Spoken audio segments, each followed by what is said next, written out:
All right, stop it, stop it. It's my turn. Yeah, he'll do it.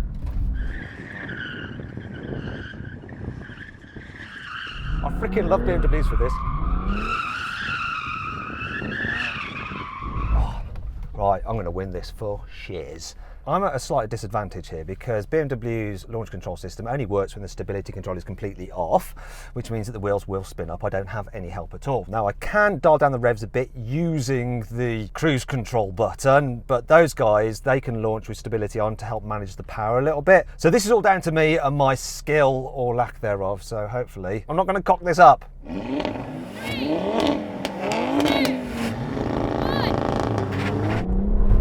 Oh, the A45 got a better start then. Can I haul it back? Come on, BMW. Come on. You little beauty. I'm going to take the Audi. That is a photo finish. So then what exactly happened? Well, the Tune Audi crossed the line just ahead of the BMW, but both completed the standing quarter mile in 12.0 seconds. The Mercedes came last, crossing the line in 12.1 seconds, which is still a very quick time. Interesting thing about that drag race is that RS3 I think has really benefited from that gearbox tune. One of the problems with the very later versions of the RS3, the post facelift, was that Audi seemed to like kind of mute it slightly in first gear for the launch. It didn't launch as hard as the pre-facelifted cars, and so the times were never quite as good as they used to be. That though, just boom, it was like back to the good old days. Anyway, next challenge. Now we're going to have a rolling race from 50 miles an hour. The car's just in comfort setting. This one is in efficient mode. Who's going to drive the M2 CS in efficient mode ever? Well, let's do it. 3, 2, 1, go. Floor it, come on. Oh, that kicked down brilliantly. Gearbox in this is epic. I thought that RS3 with the gearbox remap would kick down quicker, but this is game over. Does this have a limited top speed? It's doing 160. Doesn't look like the top speed is... Oh, there it is. Right, I was too far ahead to have any idea what happened with you two guys. So, Mercedes, what happened? My gearbox was better in that situation and I kind of took off first, but Nick was definitely creeping back in the RS3 there. Given enough room, he would definitely have come through. So the gearbox remap didn't seem to help in kickdown then, no? No, not at all. It still took a while to kick down. I think it's just when it bangs through the upshift, that's where it really comes good. But I was pulling on the A45 and I think at around 160 mile an hour, that's when this thing came into its own and started to creep ahead. We're going to do the rolling race again, but this time the car's in their sportier setting and locked in third gear in manual mode. So here we go. 3, 2, 1, go. Oh, the pickup's wicked.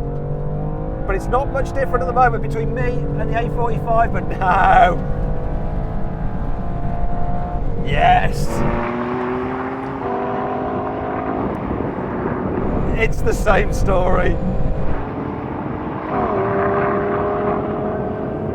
This engine is epic. Now they've given the M2 the fully tuned M4 competition engine, it's just improved it so much. The M2 competition with a detuned version of the M4 engine was good. The original M2 with the not proper M engine was good, but it wasn't quick enough. This is the daddy, I love it. It's a lot of money though, isn't it? But there's a lot of performance. So Mercedes, what happened that time? We were much more evenly matched that time when gearboxes weren't involved, but again, the RS3 started to pull away. This time at probably around 135, 140 miles an hour. Now then, time for the brake test. We're going to cruise along 70 miles an hour. When we reach the line, we're going to do a full emergency stop. See which car stops in the shortest distance. This has carbon ceramic brakes. They're a £6,000 option. Better put this down because here comes the line. Here we go, line.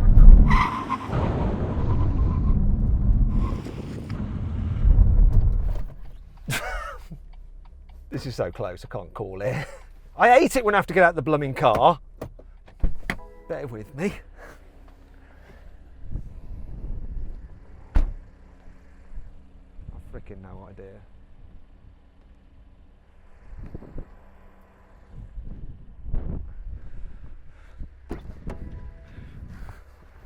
Okay, I have a result for you.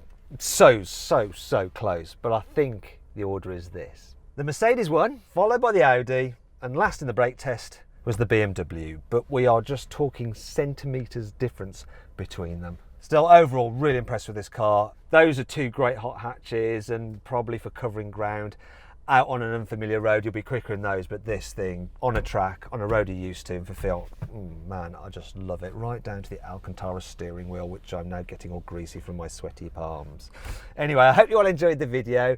Please make sure you subscribe to the channel and hit that bell icon to turn your notifications on so you don't miss a single drag race. Also, why not follow us on Instagram? It's at carwow. Anyway, thanks for watching, and I'll see you next time. Yeah, all good, all good. Always do that. Manual handbrakes. Good for handbrake turns. Not so good for idiots.